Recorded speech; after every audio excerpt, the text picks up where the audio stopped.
Welcome everybody. We are entering this next game of this best of three. We've got two incredibly strong players. We'll be watching Overclocked Archaic XTQ. He is the Terran player on the right, and he is down right now 0-1 to Rev.SaroVati, who played very well that last game. Beat you to the good luck this game, easy peasy, but SaroVati won the last game, so it's not exactly the biggest victory for Archaic. Um, so now, ballin', nice response from Archaic. So these guys are definitely being friendly with each other, which is something to definitely be appreciative for. It's always good to see people being nice in these tournaments. I'm now speaking too quickly. I need to slow my voice down before I keep getting locked up in myself and what I'm saying. Okay, calming the voice down, because that last game was really interesting. What happened in that last game is that Archaic went for a mech opener after defending SaroVati's initial 4-gate. And he had a great position, had a beautiful army, but he didn't have the upgrades that SaroVati had. SaroVati took a lot of probe damage, but not very quickly. Archaic hit a bunch of bases at the same time with Hellions, and it was very effective, but then he immediately went in with 40 SCVs along with his entire army, and SaroVati's army composition that was heavy in Archons just decimated it.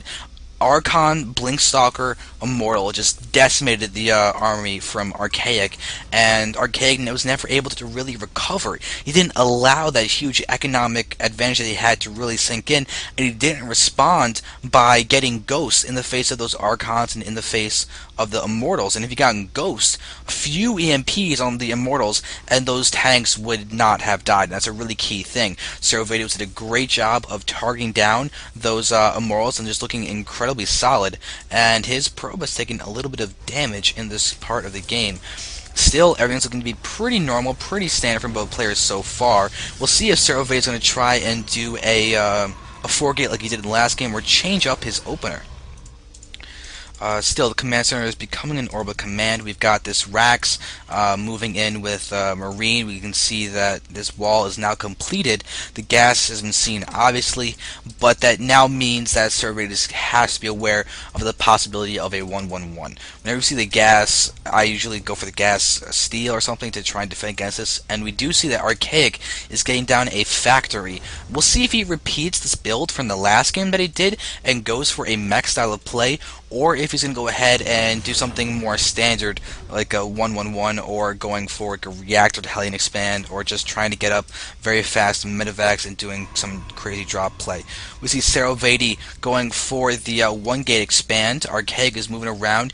He's going to see the Nexus, the 1 gas, the Gateway, and the Cybernetic Core, but he has actually, he has seen this expansion, so he knows it's not going to be a 4-gate. It is a 1-gate expand. Though theoretically, I guess SaroVati could cancel and do an MC 4-gate, but that's very unlikely. So let's see if Archaic's going to get an add-on. He immediately gets a Tech Lab. He really could be repeating the build from last game. Could go for Blue Flame Hellions and do a drop like that. There's no Starport, so it's not going to be Banshees. Yep, he's getting the command center. It's going to be a siege expansion. I like that a lot. The build worked out for him very well in the last game. He just didn't execute the late game like he could have. If he can do that, then this game could be his, if SaroVati also goes towards a similar vein. However, SaroVati will not have that initially damaged economy through a failed 4-gate, so it'll be interesting to watch how these players will interact with each other in the progression of this game. We do see SaroVati transferring a lot of his probes to get that natural saturated. Perfectly standard there, but we do not see siege mode quite yet. Archaic doesn't have the money for it. He's instead getting out another tank and moving down to the bottom of his ramp with the bunker not yet completed. This Stalker could take out maybe the Marine or the SCV, but it's not going to try that. Just sees a tank and runs, which is fine. There's a little bit of shots, a little bit of damage to that SCV. Still only on 3 gates. He's not getting out any kind of Robotech. I guess he doesn't feel like he needs those observers. He's already looking at the front, but with just 3-gate pressure, he's probably not going to be able to break the front. Although the fact that this siege mode is quite late could really favor SaroVati. He's getting out a nice force of stalkers. 7 stalkers though against 2 unsieged tanks. It's if they don't get targeted down, this is going to be bad for those stalkers. We have the bunker up there, no repair on it quite yet, but the tanks and everything are in play, and that should be enough to force SaroVati back. Engineering base also going to be there to help that the wall off. Archaic did that same thing in the last game, but he himself is going to have a much faster natural expansion than the last game as well. I'm kind of waiting for him to get that 3rd orbital command like he did in the last game. Definitely a good way to get that economy up, but right now he's just working on getting out that siege mode and defending these stalkers, which is a nice threat. SaroVati could easily show that he might be going for a weird blink stalker all in. However, Archaic would definitely be able to defend that with his tanks, so he might be feeling falsely in the good position. However, you can see him getting out another factory and another factory. I said it twice because there's 2 more factories going down. So we're definitely seeing mech coming out of Archaic once more. SaroVati might be able to respond to this very healthily because his economy will be strong. And you see that in comparison to the last game, Archaic will have less of one. He hasn't gotten that 3rd orbital command yet. He's just playing normally. Robo Twilight Council thrown down. We could see Blink or Charge as well as Immortals. I'm definitely going to be waiting to see if the Immortals are going to be heavily favored, as SaroVati has shown some nice control of them. Looks like the SCV distribution is exactly 16 on the minerals, make that 17 on the minerals, and then everything else rallied here for optimal saturation and efficiency. SaroVati can actually use this pylon to scout for that expo. It's just here to look for army and maybe just serve as a buffer. Whenever anybody pushes out, he can see them and watch those units. But double upgrades coming out of SaroVati, and that gets scanned, I believe. Look at Archaic's vision. Yeah, he sees those double upgrades. I didn't see him click on them, but he definitely should have. I wouldn't be surprised if he didn't. So SaroVati is continuing to move along. You can see that he's going to be able to get out neither armor. Now he can get armor and he's going to get armor and attack. He's got the money for it now, and he does start that immediately. Very, very nice. So, SaroVati has these zealots and everything ready to push out. Immortals now on the field. We've got a lot more pylons, some sort of a walling position up here on the top. I guess he's wary of those Hellions. We do see Blue Flame is being researched by Archaic, and goodbye to that observer. However, before it died, it saw those 2 factories, and we can probably assume that SaroVati is going to be wary of mech now once again. Archaic's had a very nice defensive line. Look at the position of these tanks. Stalkers cannot hit them. Zealots will die against the wall, and any stalkers on the bottom of the ramp will also be able to be hit by these those siege tanks. There's a lot of them on the field. Few Hellions as well, and it seems like we may be having an initial push. Fast third base by SaroVati in the face of this attack. We can see that he does have vision of a few units pushing out, and these Hellions are now in the front waiting to kill off the Stalker. The Stalker will be going down. Any Hellions, one Hellion might go down, just not though. So nice control there. Let's see what the units are down here. We do have charge lots with charge completed.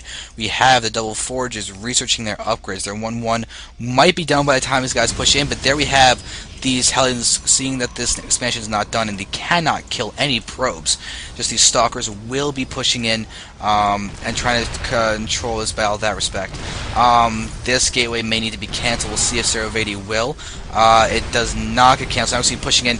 We do have the Immortals here. 1 goes down. A lot of charge left. There's no support though for these siege tanks, and that's going to be bad for Archaic. Those Zealots are going to have no trouble at all just whittling them down. See, those units are taking a lot of damage. Archaic was targeting down the Stalkers, not that Immortal. He knows he can't kill that Immortal with its hardened shield. It will just tank a lot of damage. So Archaic is now in a little bit of a rough spot. He's getting more SUVs, looking solid in that count. 58 SUVs to 58 probes, but his third base is almost done. It'll be a little bit behind SaroVati's, but no probe damage was actually accomplished by Archaic in that push. We have more Archons coming down. No blink though. If you look at this, we see the 2-2 is researching. But where's That Templar Archives, I don't really know. Still, Pro's going to be helping out the income a lot in the camp of the Protoss person. These Hellions are going to try and do some damage that will not be happening anytime soon, though, because of these Stalkers. Third base is now there with a single Zealot happily whacking away the command center. Where are those Hellions? They're still down in the front, dying to the army of SaroVati. That is an unfortunate loss. He kind of needs those to deal with the fact that we have a Zealot just dealing actually a fair amount of damage to this orbital command. Now there's the blue flame Hellions. They will be taking this out, though. That one Hellion may go down. It does go down. That's a blunder for Archaic to actually let that Hellion die to a single Zealot. But Hellions actually got the main base, dealing damage. Archaic's now killed 12 probes, which is actually really solid. Now he has a lead in the word count 70 to 62. But nothing crazy in that respect. SaroVati is still in a solid position, though there's a lot of money out for Archaic. You can see he's got all of these factories now. He's functioning off of 6. Only 3 tech labs, though, getting a reactor, and then these 2 factories are just producing Hellions one by one.